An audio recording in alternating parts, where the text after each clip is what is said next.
Mulenge, muri America. How do we succeed in school, build successful careers, take care of our mental health, and stay connected to our culture? Join us on July 4th, 2026 in Indianapolis in the state of Indiana for the Mulenge Youth Conference 2026 Rising Generation Summit. Together we will explore mental health and well-being, open conversations about confidence, healing, and personal growth, education and career opportunities.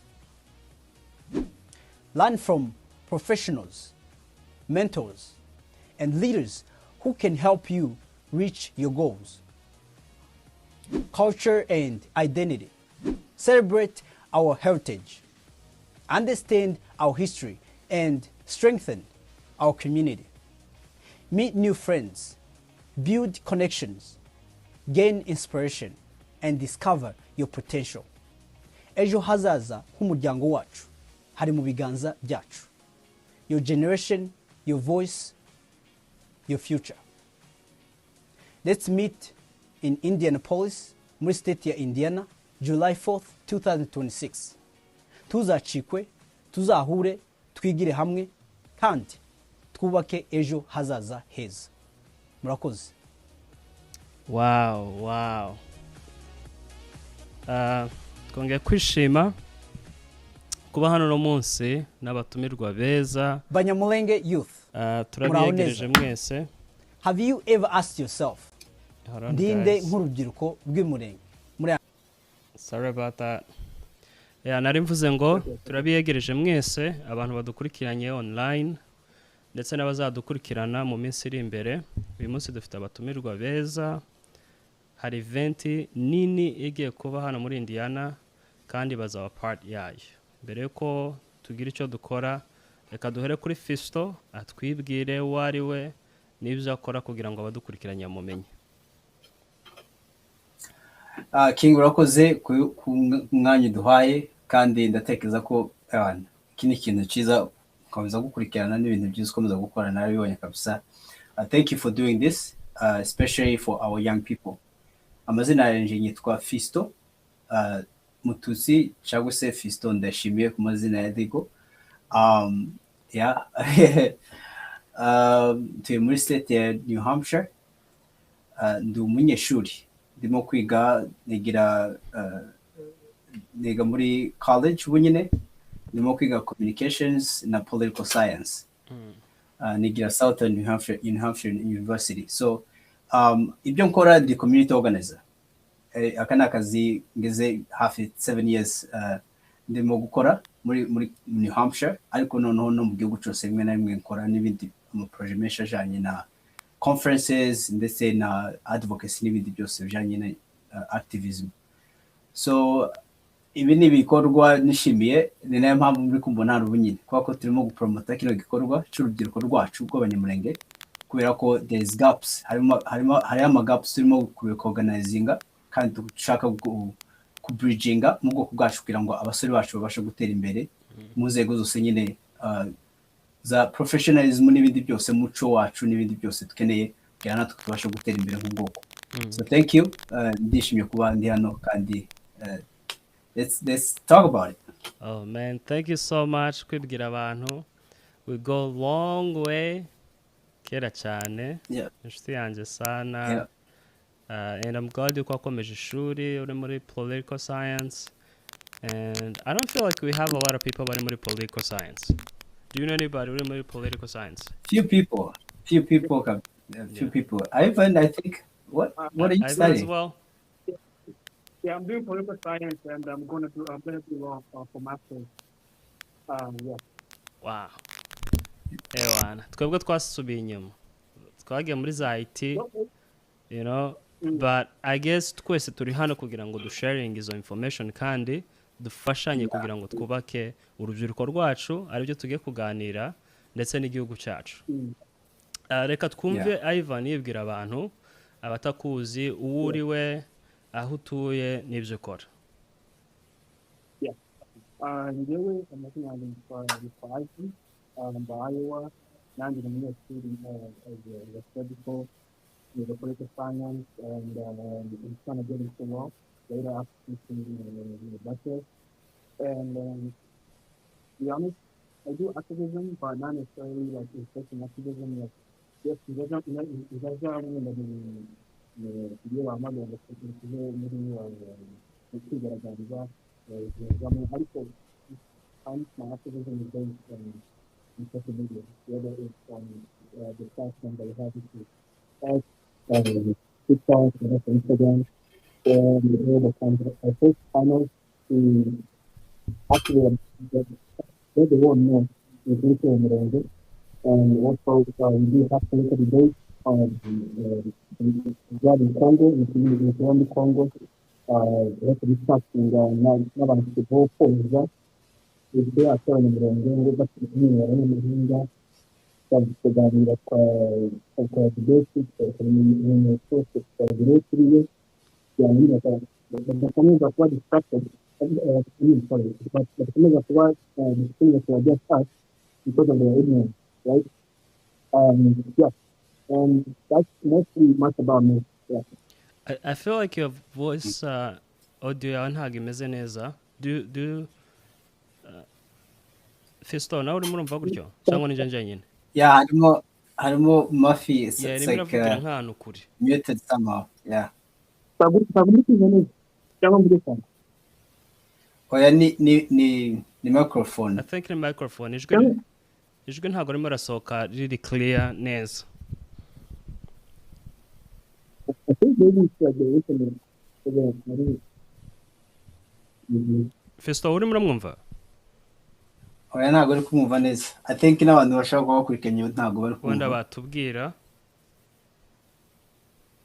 Yeah.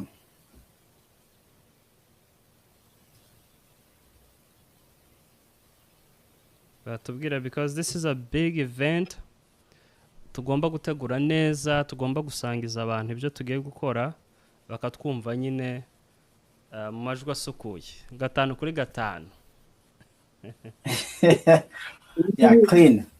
I think iPad ifite uburyo ushobora guconnecta microphone ya phone yawe kuri iPad yawe. I think there's a way you can do that, but cyangwa ugaruke kuri ntabwo byagaragaraga neza. Yeah. Can you say one more time?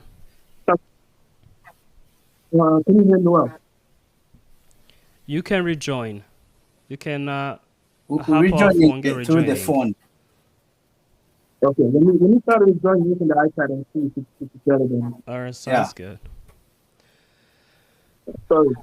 Yeah, Fisto, tukirindiriye Ivan ngo tujoininge. I know you are very extreme muri activism. Niki kintu cyagukururiye kuja muri kuba umu activist? I think ni passion yanjye. Buriya hari ibintu umuntu agerageza usanga cyane ko tukiri batoya wisanga mu tuntu twinshi ugakora ibintu byose ukagerageza ndetse rimwe na rimwe bikagaragara muri public. Hari kimwe abantu bambwira ngo ufise uba mu bintu byinshi kandi naje nkabibona kuko kumba mu bintu byinshi. Ndibuka burya duhura muri New York za kureba n'inshuti zanjye turaganira umbwira kuri muri IT ndetse wari warangije ufite n'akazi. Ndatekereza ndavuga why je ndashaka kuba ndahantu muri office somehow. Urumva ni kwa kundi wumva nyira ko hari akantu karyoshye ushobora gukora kandi ukabona kararyoshe ariko birangira yuko at the end of the day realizing ko hari passion ufite y'ikintu. Nubwo nagiye mu bintu bya technology ja muri ibi nibi uko nabyo birafasha mu bintu umuntu abakora ariko passion y'ikintu ugira ntabwo kiza disappearing. So advocacy ni ikintu naje kwisangamo buri gihe iyo ndi muri conference cyangwa se ndimo gukora lobbying, engaging with young people, non-profit organization nakoze nk'akazi kanjye gasanga ni ikintu nkora kitangora kiri very easy for me kandi n'abantu nabo bakaba attached kuri murimo nkora bakumva ko ni ibintu bibashobokeye byo dukorana. Kabaranye ni umujya wanje ni umujyo ndyoheye cyane kandi nicyo kintu nahise numva ko no mu mashuri yanjye ngomba kugaragaza cyane.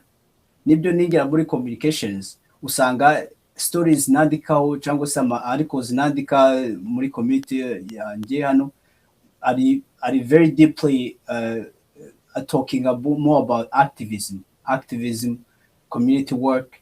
They say again, when I was running for city council, nasanze ko ari ibintu biri very connected ku murimo nakoze kiri mu activism cyangwa kiba muri non-profit organization. Ugasanga ni ibintu bigiye bisa bijanye kandi babikora ukumva n'umujya wa kabisa. So I'm attached to that. Nico kintu cyaje, it's in my blood. Yeah. It's who I am. Man, I was so surprised when you ran for city council. Now when you fly out, I was like, man, I have to support you. Kubera ukuntu nyine ufite passion n'ukuntu ubikora daily, you know, every day nibyo bintu burimo. Mbere ko dukomeza, Ivan, how are you doing? Yeah, I'm doing good. Can you hear me now? Now we can hear you. Very clear. Let me fix the volume.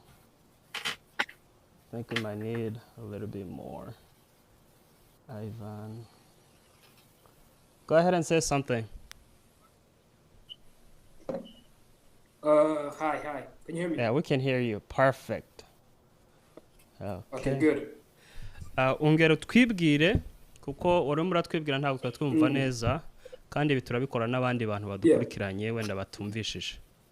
Go ahead. Yeah. So basically njyewe amazina yanjye yitwa Ivan. Naje ngaha kwiga and niga political science and hopefully my journey to studying is probably going to lead to law.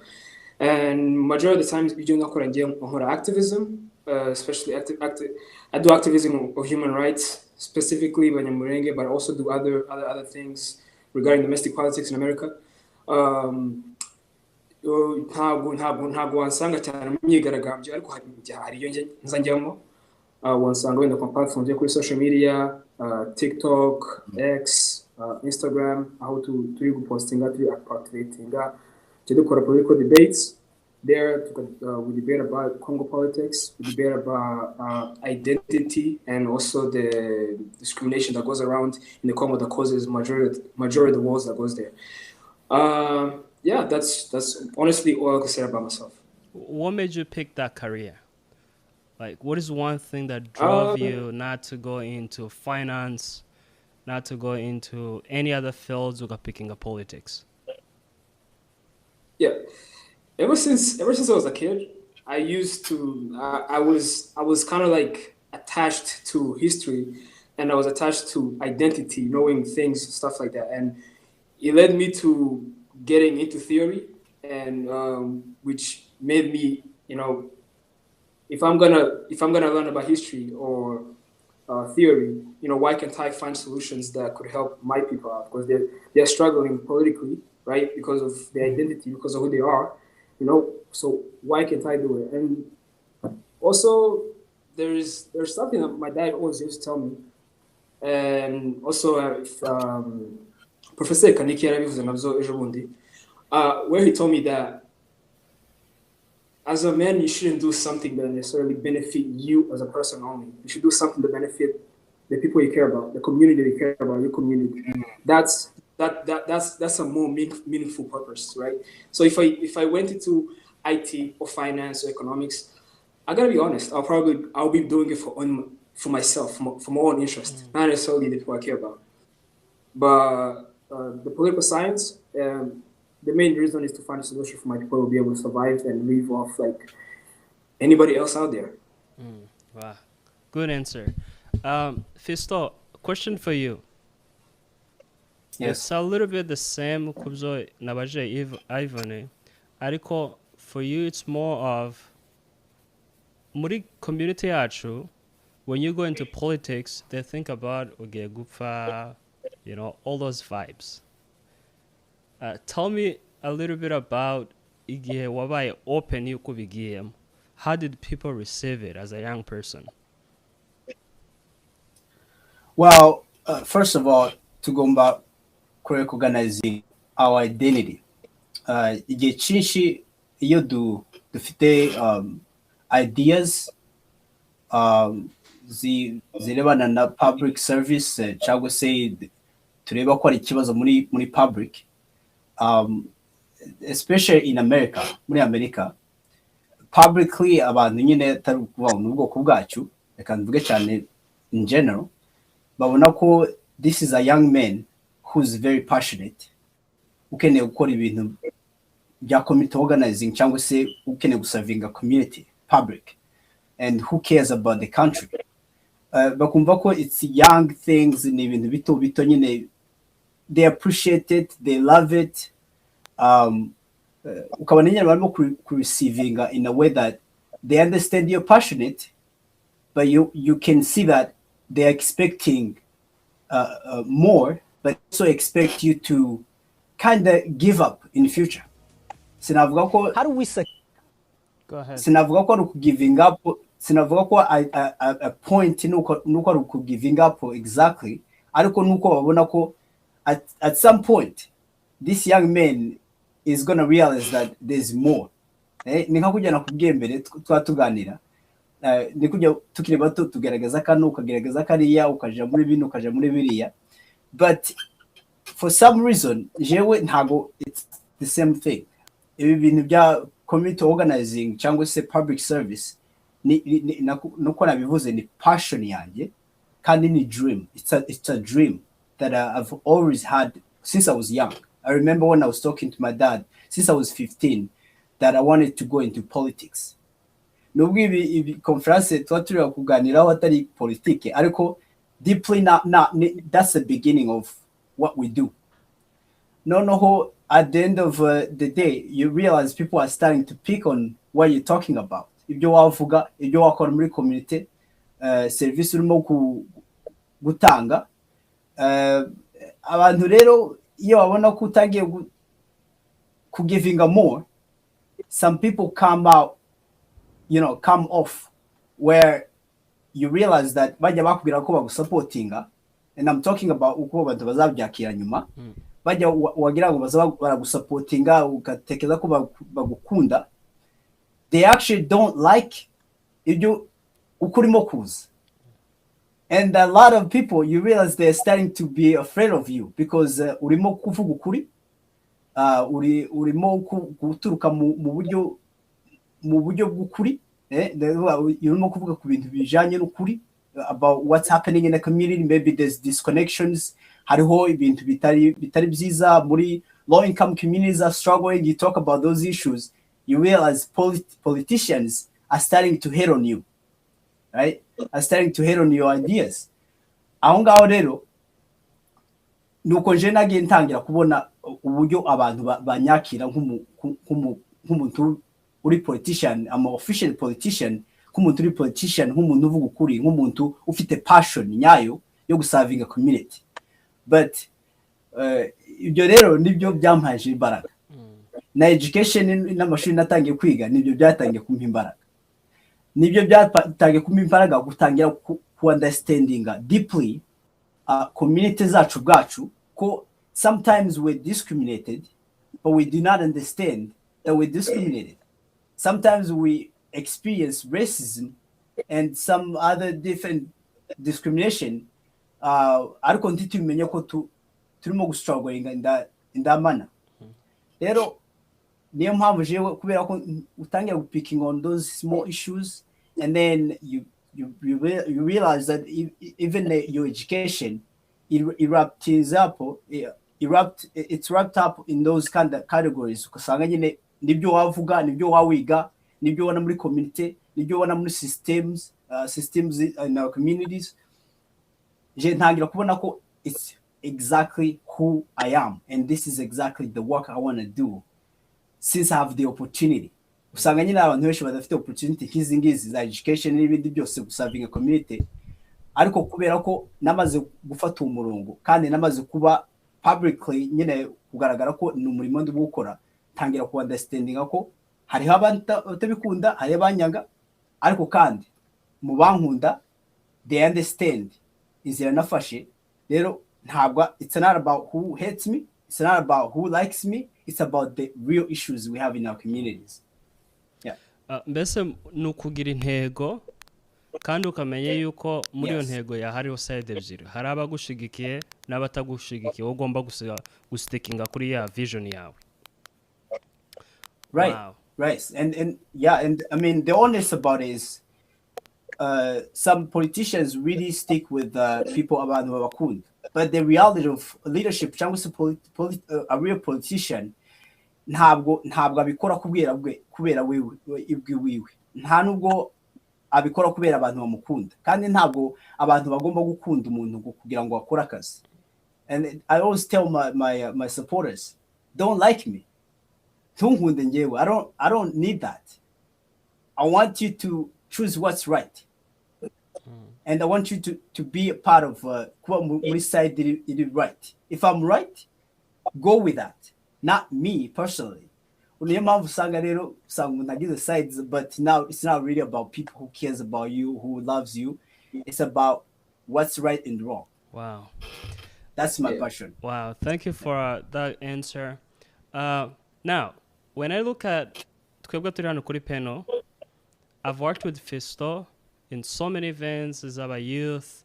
Twakoze muri Ohio, I believe. Twakoze n'ahandira.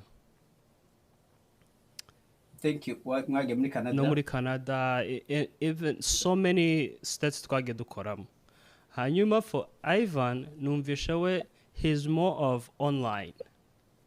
So how do we combine ibyo bintu bibiri kuvuga ngo now today muri uyu mwaka tugiye gukombininga umuntu uri online, uri heavily online, na Fisto uri mu bikorwa byo kuorganizinga, uri muri community cyane? How do we get here? How do we is a force to zihuza?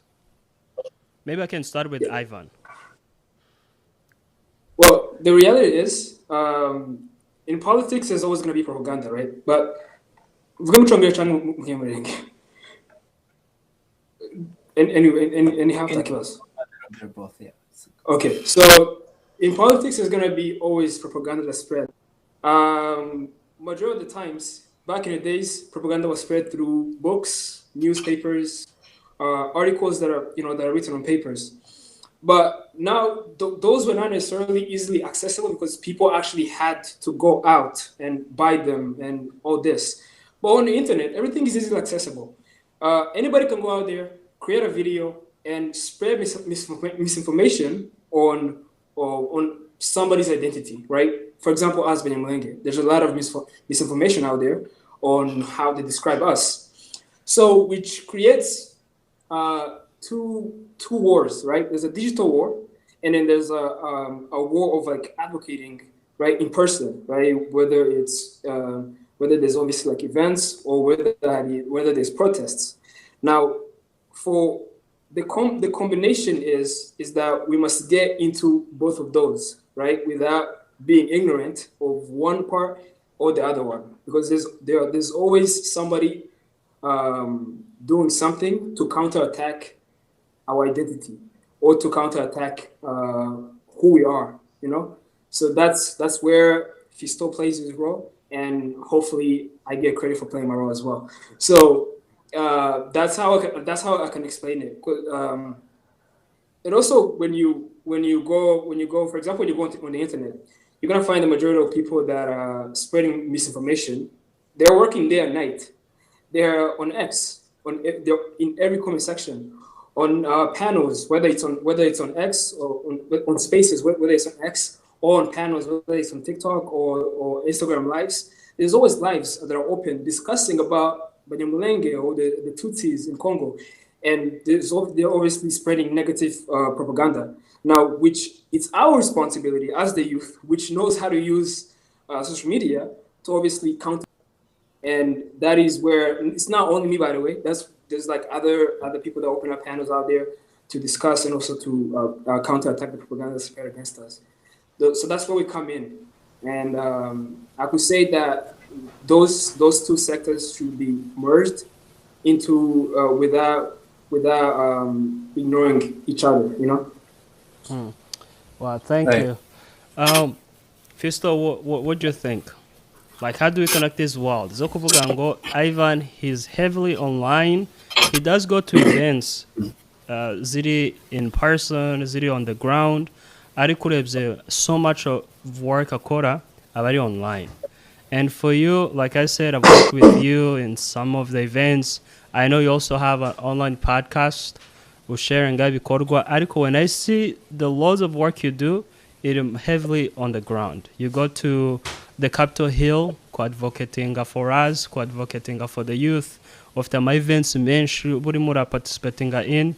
So how do we connect these two words zo kuvuga ngo abari online n'abari offline ibikorwa dukora biruzuzanya? Right. Nowadays, muri kinyejana tuvugisha ukuri, it's almost bigusaba kugira skills zigufasha kuba muri system mu buryo bwose bushoboka, online, kuri social media cyangwa se ibikorwa bindi nyine in person.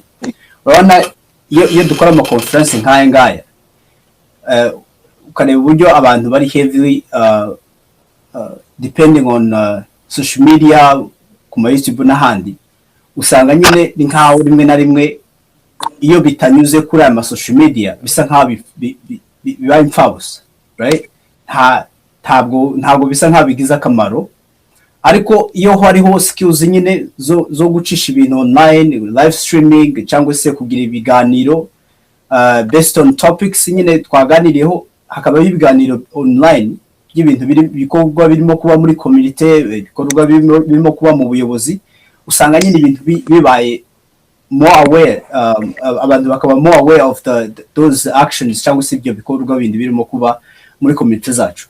So Ivan playing a role nini cyane ikomeye kuko tunahura cyane mu social media, kuri TikTok, kuri X ntamubona cyane ariko kuri TikTok turabonanira cyane.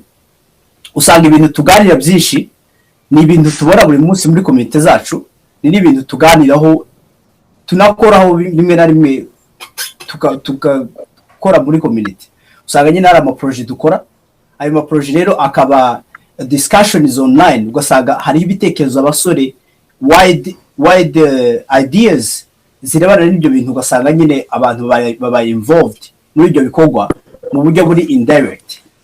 So urebye rero aho ibintu bihurira nuko tureba ko accessibility, kugira accessinga mbese kugira access y'ibintu birimo kuba muri community around you in our society, kuba involved muri system indirect, kugira opinion ku bintu bitandukanye. Usanga even online hari uburyo abantu baba involved indirect, kandi ugasanga nabyo bigize akamaro. So ntabwo nk'urugero buri Ivan hari ibintu bimwe na bimwe aganiraho, jewe ubwanjye imba ndi gukora nk'ama project muri community yacu, for example k'ibintu byo promote education. Ivan aganira ku bintu byo promote education so many times muri TikTok n'inshuti ziwe n'aba followers. Rero urebye iyo turimo kubikora hano in person, iyo tugira ama events ku mashuri, nkunda kuja ku mashuri hano universities, kaja gukora ama speech, high school, even n'amashuri yo hasi y'abana, ntabwo bitandukanye. Usanga the same points to raising, the same issues we talk about, the same disconnections abanyeshuri bafite, ntabwo bitaniye n'ibyo twumva online cyangwa se muri zia live streams twumva hariya za TikTok n'ahandi. Ugasanga rero duhuriye muri ubwo buryo, ariko kandi mu buryo bwo gupromota ibintu mu buryo buri indirect. So biragenda bikorana mu buryo bwinshi. Niyo mpamvu rero numva ko hagomba kubaho access mu buryo bwose bushoboka bwa online, abantu bakabasha kuba involved mu bintu bya online, bakamenya gukoresha ama social media.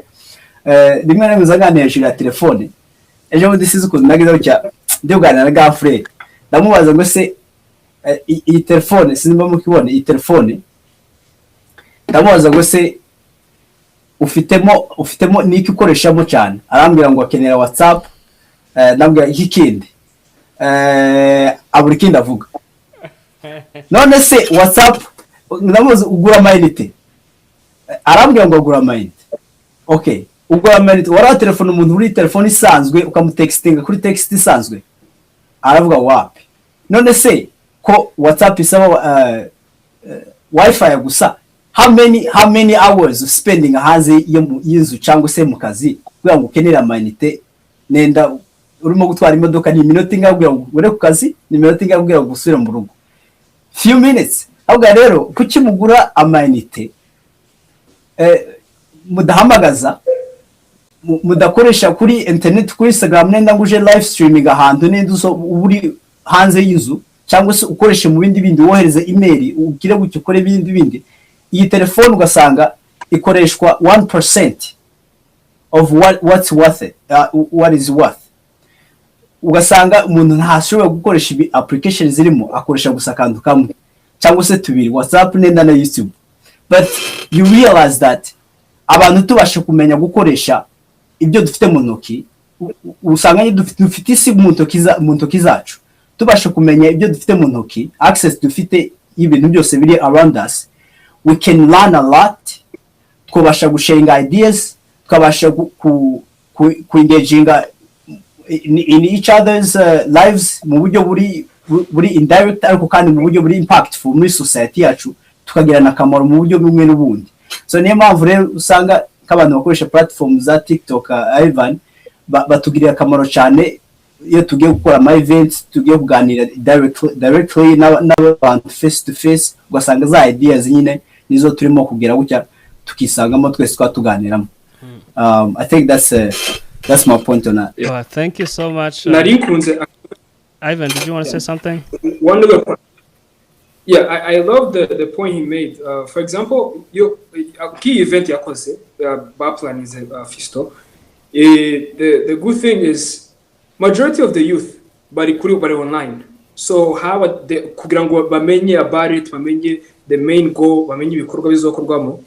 I think nyine bigomba kumarginga event no kubi quote unquote market the event, right? Not necessarily for money profit, but to like let people know, you know, what's the event about. So just combining two worlds, kuvuga ngo niba dufite event, we need to promote it online kuko niho abantu bari, hanyuma tukanagerageza nyine kugira ahantu tubikorera kuko we need a space.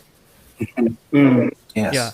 Let's just go into impamvu turi aha ngaha y'iyi event ya Mulenge Youth Conference igamije iki? Why the name Mulenge Youth? Is it political?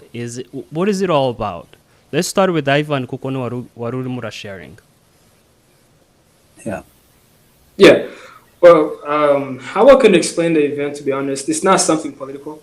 It's more something to necessarily turebe what flaws do we have in the youth of Mulenge, especially here in America, where there's a lot of distractions. There's positive stuff in America, had a lot of opportunities. There's also negative stuff, right, which could lead the youth astray, the youth from knowing their virtues, their language, who they are, right? So now, with that being the case, there's also the part where we find solutions for that, right? And the other thing is, it's also the part where we talk about career building and also education, right? Encouraging the youth to be educated, because the problem we have is, right? I like to say this: our identity will never be distinct from politics, right? And for us to be able to survive and also thrive, right? We lack in sectors. Harama sectors amwe tutarimo, right? Kabanyamulenge. So which we should be encouraged, and we should also encourage the youth to go into those sectors so that we can make our people's lives who are back home or even who are here, their lives easier, right? Kuko ntago twoba abavictime dufite wacu in all the sectors that are needed, right? Whether it's law, whether it's criminal justice, necessarily in or military, finances, economy, even politics in general. So we wouldn't be victims of as much as victims as we are right now if we really targeted to be able to join all those sectors. So the event is also going to be talking about that, and we're gonna also obviously try to find opportunities for the youth in ways where we can help them out, right? And the other thing is there's gonna be connection, right? Hano murabizi ubuzima bwo muri Amerika haba hari tuba busy cyane ku buzima busanzwe, akazi, kwiga, hama tukaburaho the youth connects, right? Tuvuge nimba hari umuloya w'umunyamurenge kuri ngoma kuja ku muzungu nuja kwa bene wacu akamfasha nanje kamufasha, right?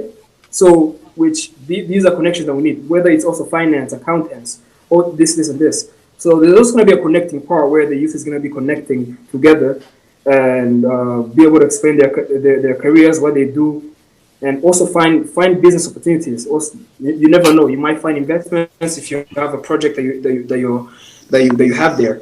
So that's how I can explain it. But there's also a part where we're going to be obviously talking about mental health, because that's something that's not addressed a lot, especially there's a lot of trauma, unhealed trauma that's not talked about, that impacts the youth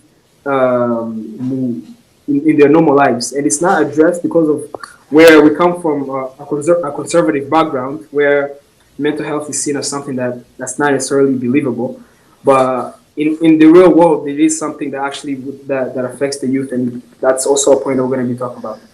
Yeah, but of course.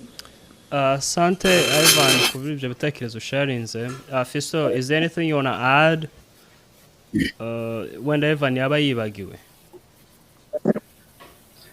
I think deeply kwifuza abasore bacu ko basobanukirwa icyambere cyo this is not a political event, conference nkora turimo kwita. It's not a political conference. Ini conference ireba na gaps dufite mu rubyiruko rwacu nk'abanyamurenge.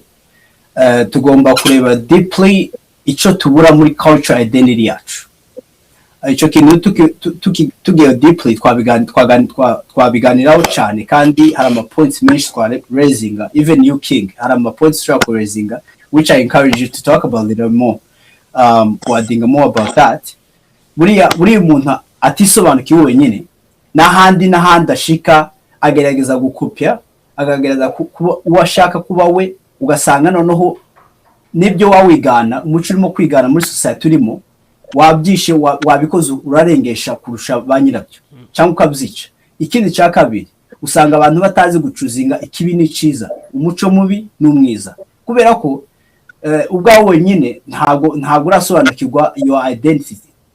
Ndatekereza ko ino conference izaduha clarity y'uburyo umuco wacu uteye, who we are deeply mu buryo bwa culture, mu buryo bwa tradition, ibintu nyine turi byo abo turi bo nk'ubwoko. Icya kabiri education opportunities ni ikintu kibuze mu bwoko bwacu, cyane mu basore. Hari abasore benshi bari successful kandi bize bahari, ariko kandi ntabwo tubazi. Icyo ni cyambere tugomba kurebaho, tugomba connecting izo gaps, tukamenya abasore bacu bize, tukabashira muri location aho tubakeneye nk'ubwoko.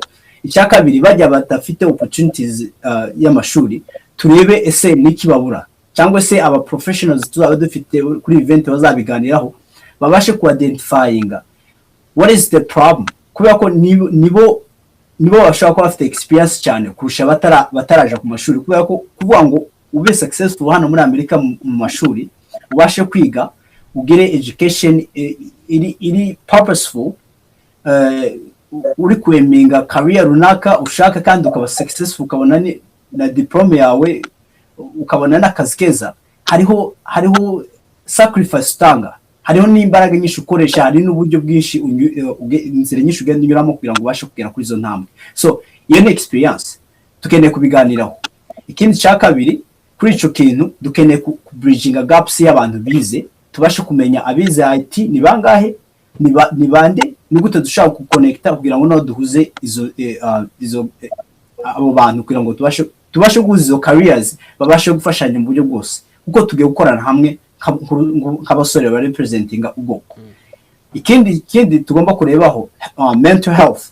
Icyo ni ikintu kinini cyane tukomeza kudenyinga, kandi nta shame irimo kuvuga ko urubyiruko rwacu cyangwa se ubwoko in general dufite dufite ikibazo cyangwa dufite navuga mentally dufite akabazo sinzi navuga ko ari ikibazo ariko it's a crisis kubera intambara n'ibindi byose nyine ubuhunzi ega hano n'umuco waho wonyine byo bikibazo so it's a lot usanga nyine ibyo bwenge ibintu nk'ibyo ngibyo abana bagiye muri prison n'abandi bari ku mihanda ugasanga umwana arishimye ameze neza uragaragara ko ameze neza ndetse arigana umuco ugasanga ameze neza ariko deeply mu mutima wiwe they are fighting.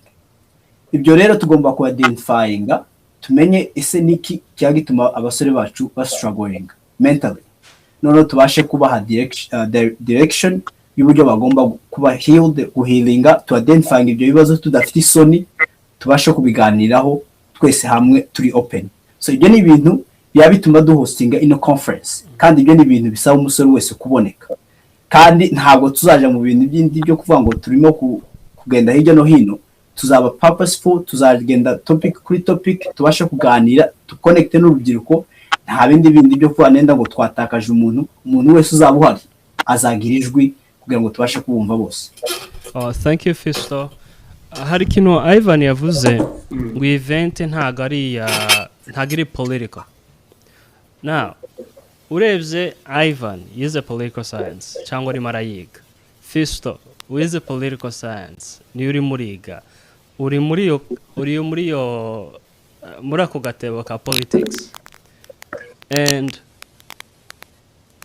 how can we be sure yuko event izaba y'abantu bose itazaba iyari y'abantu runaka bari muri politics? Like how can we have that assurance yuko event itari political? Yeah. Well, it's going to start because the thing is politics is always viewed as a negative part, right? But there's a positive part of people that study politics where we find solutions. Obviously, there is tago abantu bose abafana ba politike kuko it negatively affects them. Ariko kandi if me and Fisto study politics, I know that we both know that Mulenge, they have a problem of unity, right? And now with that being the case, I think our main goal is actually going to make this event non-political so that we can bring unity and also give opportunities to the youth who does not have opportunities, right? Be able to teach them, be able to mentor them in any way possible that they need. So, like, to explain it better is ntago abayobozi ba komite cyangwa n'abari kuyiplaninga ntago we're not politically aligned with making the event more about politics. It's more about career building, right? How to help the diaspora. So that's why we're gonna make the event more about helping Mulenge instead of making it about politics. So the audience is the entire community. Yeah. It's an event that everybody is welcome. So it's for everybody. It's not politically aligned. This is so that's one thing we've made clear even on the platforms that we host to promote the event. That it's nothing. It's something that's not political at all. Yeah. This question goes to Fisto. Who are the organizers? And also abo organizers bamo baraorganiza nk'abandi, like do they belong to an organization cyangwa n'urubyiruko rwonyine rwahuye ravuga ngo reka tubikore? Who are the organizers and also bari attached ku yihe organizations? Before I answer that question, I want to elaborate kuri icyo Ivan yaramaze kuvuga gatoya kugira ngo abantu babashe kumva ko this is not a political event. Kandi rero usanga abantu uburyo bavuga politiki ubunyene ikintu cyose cyabaye politiki, but deeply urebye ndani politiki ni kiburiya. Politiki ni governing, politiki ni policies, politiki ni elections, politiki ni ibyo byose bijanye na government. We're not talking about government or governing or elections or those kind of things. We're talking about mental health. Mental health has nothing to do with politics. Education has nothing to do with politics, unless you want to make it political. Turimo kureba gaps ziri hagati yacu, tuzibridging, tubashe kubaka urubyiruko rufite intego, kandi ibyo nibyo bintu bizubaka urubyiruko rwacu kugira ngo ejo hazaza tuzagire ukuri duhagazeho natwe nk'urubyiruko. So it's not political. They can tukireke nenda nawe kingurazo kivuga kuko ndabizi ko ufite opinion kuri ico kintu. Kuko tuge kuganira hejuru ya IT, si ugiye IT. Tuge kuganira hejuru ya IT ntabwo ushobora kumbwira uburyo ibyo ari politike. Kuko nabyo ndabizi ko tuzabikoraho. Ariko ku kibazo warubajije sinavuga nenda ngo dufite umurongo wa organization urimo guhostinga iki gikorwa nenda ngo abantu bateganye ko it's something standing bizagaruka buri gihe, ariko they can promising ko nashimira True Seekers ministry ni organization ihagarariwe n'umugabo witwa Kazungu utuye muri Ohio Dayton, uzi ukora imirimo myiza cyane mu bintu by'ibitaramo, ahostinga ibitaramo buri gihe muramubona. Niwe wabashe guhaguruka arabidusaba, atwemerera ko tuzahuza kurubyiruko rufite passion duhostinge duturutse muri iyo ministeri, ariko kandi ari ibintu by'urubyiruko. Ntabwo True Seekers ifite opinion yo kuvuga ngo iki gikorane ni cyabo barakibonize. Iki ni gikorane cy'urubyiruko rwose rw'abanyamurenge ruri muri Amerika rukeneye kwiteza imbere. Aba bantu barimo kuyorganizinga ntabwo bahagarariye True Seekers kandi ntabwo bari munsi y'akazungu. N'abantu bari volunteer barimo kuvolunteeringa guhaguruka kugira ngo tubashe gufata iya mbere. Yego kiri hosted na True Seekers, ariko abantu bari involved bashaka gukora umurimo n'abantu barimo gukora umurimo wa volunteering. Turasenga Imana izadufashe next time bizakure nenda ino organization ikomeze ibikore, ikomeze tumire n'abandi, ariko ntago bivuze ko bihagarariwe n'umuntu runaka, bihagarariwe n'urubyiruko. Muzaze n'ibyanyu. Ikindi kiriho abangaba barimo kubikora barahari, twavuga mu mazina nenda ari ngombwa, ariko tari ngombwa muzababona. Gusa turabizi ko muri Amerika hariho n'abandi benshi bari involved mu bikorwa nk'ibi kandi bakeneye kuba involved kandi bari professional. Nabo turabare organizinga kandi turasaba ko bazaboneka kugira ngo tubahe umwanya nabo batange opinion zabo. Niyo mpamvu rero bitagomba kuba bihagarariwe n'umuntu runaka, ahubwo umuntu wese uzaba ufite idea shaka guteza ubwoko bwacu imbere, uruziko bwacu imbere, yumve ko ari igikorwa ciwe kandi yumve ko afitemo uburenganzira. Yeah. Oh, thank you clarifying aho ngaho. Kubera yuko akenshi iyo haje events zifite ishusho ya politics, urubyiruko, they usually associated na ama-entity abiri. We don't have to go into details, ariko abantu bacu turabizi yuko we just attach it to something runaka ukabona abantu babaye divided. Ariko event ibyo numvishijemo ni y'urubyiruko, nubwo iri under Truth Seekers, Ministry ya Truth Seekers, ariko twese no kugira ngo duhure nk'urubyiruko tuganirije ya mental health, tuganirije ya career opportunities, n'ukuntu twahuriza hamwe impano tugiye dufite kugira ngo twiteze imbere, kugira ngo mu gihe kiri imbere tuzagira umumaro not just for ourselves but also for our community muri rusange twahujije imbaraga. Now let's talk about abatumirwa, like who is invited, ni bande bazaspeakinga kuri iyo event, ni ibiki twabitegamo nk'urubyiruko, ni bande mwatumiye. Fiso yakomeje kuvuga ngo aba expert, abantu bafitemo uburambe, abo bantu ni bande kugira ngo tumenye abo tuzumva ibyo bazatwigisha. We can start with Ivan. Ivan, go ahead. Ivan, yeah. Yeah, I was actually their names I couldn't really memorize them, but wonjewe nzi cyangwa nza nkurikirana cyane ni Michael as he has been someone who I think has really, yeah, well, you call him, yeah, I call him Michael, but Michelle, I guess. So Michael has been someone who actually, he's one of the people that motivated me to start doing advocacy. Right? I don't think he knows me, but I know about him.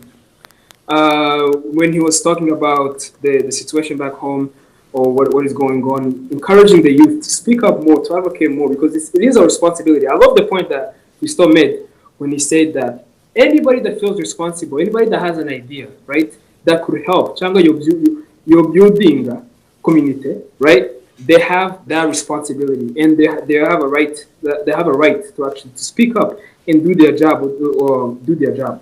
So, with that being the case, Michael is one of the people that really encouraged me, and that I think he has a lot to offer to the youth regarding with history, culture, and also with experience, right? When you see us, right? We had a lot of opportunities. We have a lot of opportunities as the youth, right? Yeah, abakuriye ahangaha cyangwa n'abavukiye ahangaha dufite ayo mashuri, dufite byose bikenewe, right? Ariko when I see like the people in Michael's generation, not specifically Michael, right? When they go out there and they give us their experience, they teach us about their past, they teach us about what we can do, right? It's something motivating. It's something more like it's something that makes you question. Us as the youth, are we doing less, right? Like, do we need to step up our game up? Because they were able to survive all that. They came here. They're doing good, right? And they're still offering more help than us who have more opportunities. So it makes you question. It makes you question. What do I need to do for my community? What can I do for my community to get better, right? So that's one of the people I give an example. I think Fisto is probably going to talk about the rest and give us more examples. Thank you. Fisto, do you want to talk about other guests we have? I think sintekereza ko ari ngombwa kuvuga umuntu wese personally ibyo azagenda akoraho.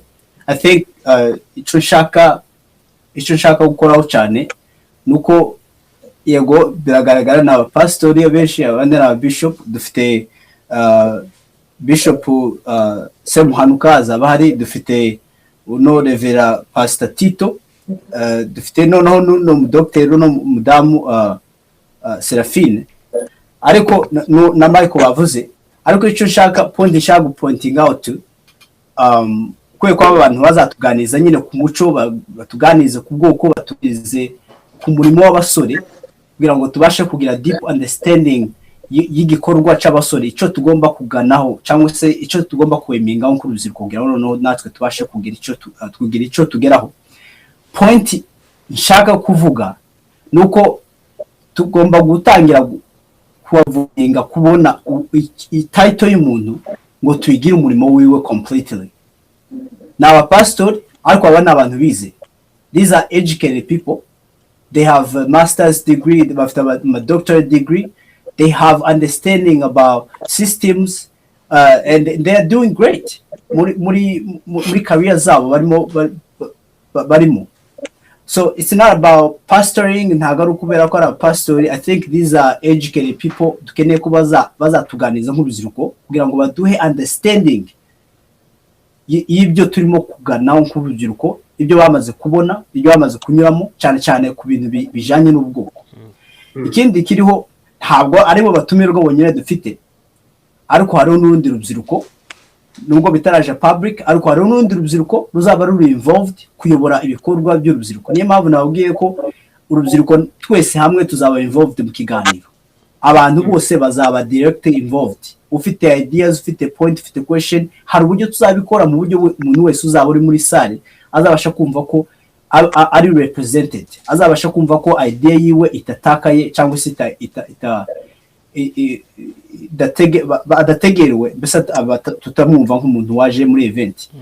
Ahubwo tugomba kumva ko kino ni igikorwa twese tuzaba turi involved. Rero ubwo ruziriko ruzaba ruyoboye ibikorwa by'uruziriko mu gihe cy'ibiganiro, tuzategera uruziriko. Nabo rero bazaba babiyoboye ni abantu bari professional, abantu bize bafite ubumenyi runaka, experience runaka, n'abandi benshi bifuza kugeraho nk'uruziriko. Rero niyo mpamvu twarebye indani tubona ko dufite abantu bazi ubwoko bwacu, bazi umuco wacu, ariko kandi bize tukagira n'undi rubyiruko nabwo rwize rufite education kandi rufite experience muri system za hano muri Amerika n'ahandi hose, turabakombayininga kugira ngo nabo badusangize ibyo bafite, ariko kandi bahe access ku bantu bose kugira ngo twese twisange mu gikorwa kimwe, mu kiganiro kimwe, kandi tubashe kuba muri sare imwe, apana kumva ko ibyawe waje gutegera nyuma urasohoka birangirira aho ngaho, ahubwo no kumva ko twese turi mu gikorwa kimwe. Niyo mpamvu rero mwumva ko n'urubyiruko ruzaba involved ariko kamaro kabo. Mbese zaba iri open conversation aho urubyiruko rutanga ibitekerezo n'abari abakuru bafite experience bagatanga ibitekerezo, hakaba kuganira no gufata imyanzuro y'icyo tugomba gukora za community nk'urubyiruko muri rusange. Ndumva ari nk'icyo ngicyo ndimo nagenda nkura mu byo mwavuze mwembi. Yes. Yeah. Okay. Also, Go ahead, Ivan. yeah, go ahead. Sorry. Go ahead, Evan. Yeah. Nainge kuvuga. Also, when we look at the abatumirwa, especially nyine bari abatari mu rubyiruko, the main point is hearing their testimonies, right? Hearing their experience, because we as the youth, right, we can do much for ourselves, but not as much as they know of what they went through. Because what they went through, it's probably going through. They have those testimonies, those lessons that they learned through life that they need to share with us, and we need to learn them. And then there's obviously youth is representing a youth mu bikorwa wenda bari kuri komite kugira ngo nabo bigisha youth cyangwa babafashe in other ways possible.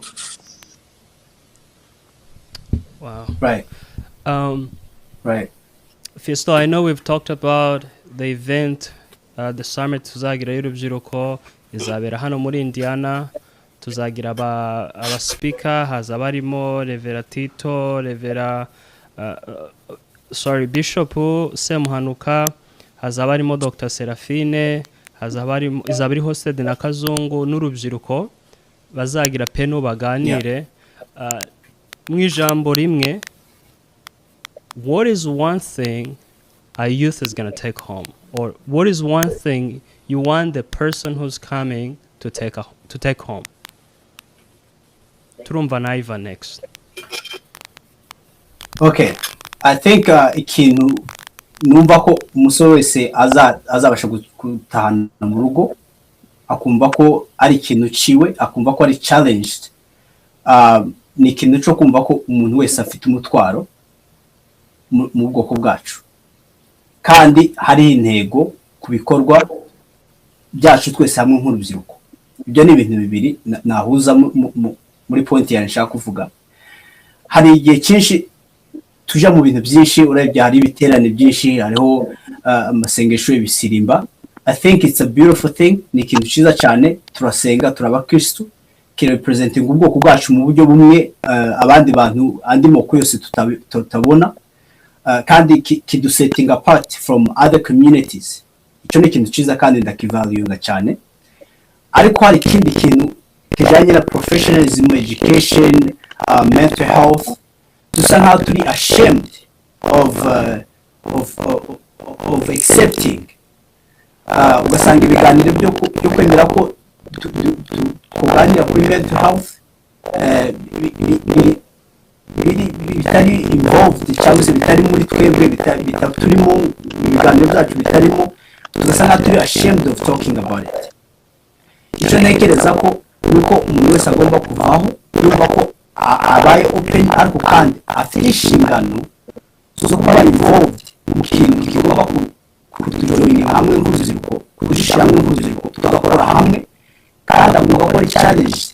Abaye challenged ugomba gukora, agomba ko hari extra, hariho extra mile, agomba gutekereza naho ejo azagira icyamara y'ubwoko.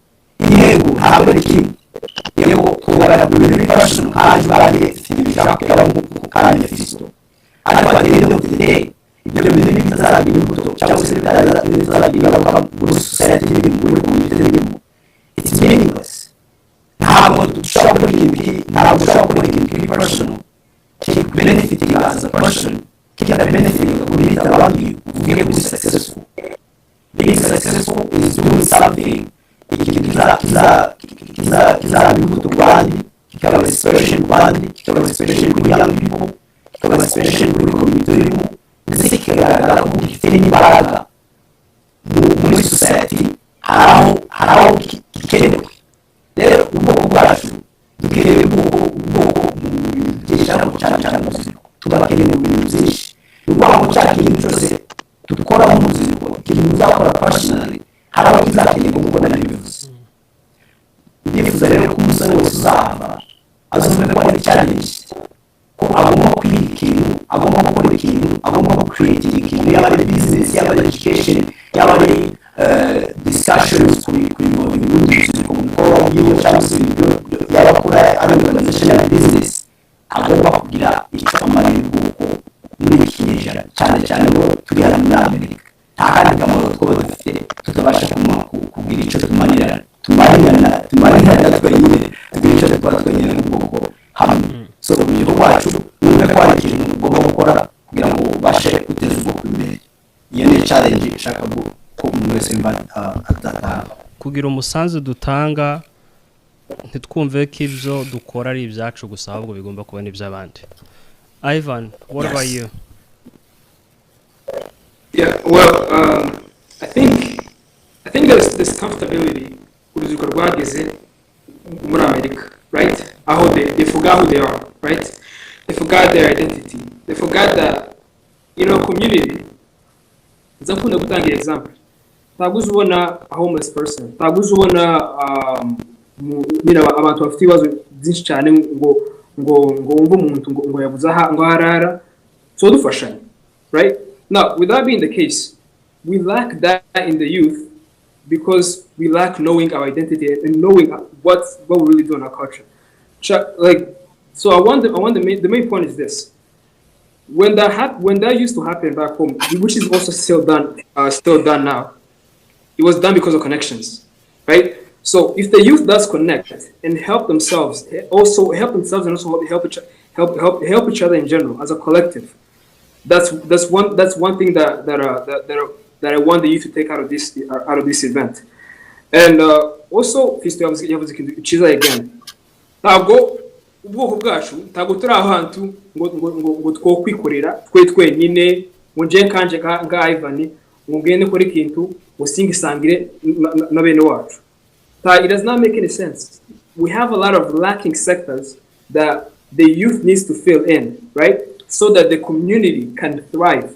Because right now, as we speak, the community is not doing well. And it's a sad reality that we have to face. So the reason why it's not doing well is because we have not, there are sectors that people do not expect us to go in. There's places I was surprised. I'm like, why are you surprised? We are capable of doing it, right? And then also there's where the youth again, we need to address the point of mental health. Mental health is a point that it's like it has become something that's like taboo. The youth they're ashamed of it, right? And it's a problem. It needs to be addressed in a sense of where the youth needs to be comfortable in a comfortable place where they can not only the people who are going to be speaking, but also the youth themselves share their testimonies, share what they struggle with. Because I think what they struggle with is something the majority of the youth struggle with. Now we can be able to share that burden and find solutions for it, right? Together as a collective, because that's what we've always been. Everywhere hari abanyamurenge, so dufashanya. We always work together to find solutions. We're not a one-man team. We are a collective.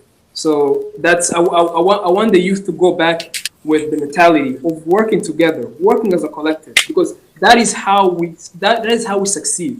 We have never succeeded in any place without working together, and that's how our community succeeds. Wow. Yeah, thank you. Ewan. Great point. I know we can go on and on and on tukabwira abantu ariko reka tubahishire yuko event izaba ifite aba guest beza, event izaba ifite conversation, open conversation, atari kuvuga ngo uyu ngo aratera za haleluya nyinshi abandi bamutegere for 3 hours. It will be more of kuganira, share your end, I share my end, noneho turebere hamwe ya collectiveness yo kugira ngo turebere solution ikwiriye muri iki gihe. So reka mbashimire Ivan for your time na Fisto for your time, n'abadukurikiranye n'abazadukurikiranya. We've been doing it's been like an hour and 5 minutes, so I think this is a time frame nziza. Ariko wenda mbere y'uko event iba tuzongera tugaruke dusharinge noneho n'abandi bazajoininga b'urubyiruko, nibabona umwanya tuzabazane hano basharinge, kuko event irakenewe muri community yacu. So ndabashimiye ku mwanya wanyu, kandi dusanga izi video abantu benshi abari kuri online, abantu bakunda gusharinga, just chop it up, share it, uyitanga ahantu hose. Event izabera no muri Indiana, tuzaba dufite aba guest beza, izaba ari open conversation kandi tuzigama ibintu byinshi. So thank you guys and have a good night. Yeah, thank you for hosting. Thank you.